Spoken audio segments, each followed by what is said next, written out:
आज सकाळच्या नाश्त्यामध्ये काय करू यावर ना मिस्टरांच्या आणि माझ्यामध्ये झालं थोडंसं भांडण. तर म्हटलं चला काहीतरी वेगळं रेसिपी आज तुम्हाला ट्राय करून देते आणि तुम्हाला ती नक्कीच आवडेल. आणि ही रेसिपी मिस्टरांना खूप जास्त आवडली. तर सर्वप्रथम 1 वाटी दही घेतलेली आहे, त्यामध्ये 1.5 चमचा बेसन घालायचं. दही आंबट घ्यायचं नाही, अगदी फ्रेश दही घ्यायचं.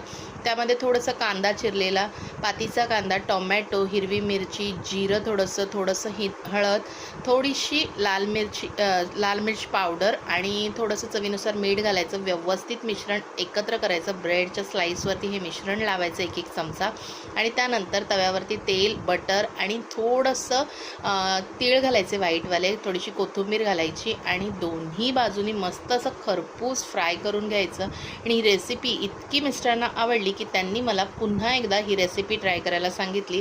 तर तुम्ही देखील ही रेसिपी ट्राय करून पहा. तुम्हाला आवडली तर नक्की कमेंट करून सांगा. Bye friends.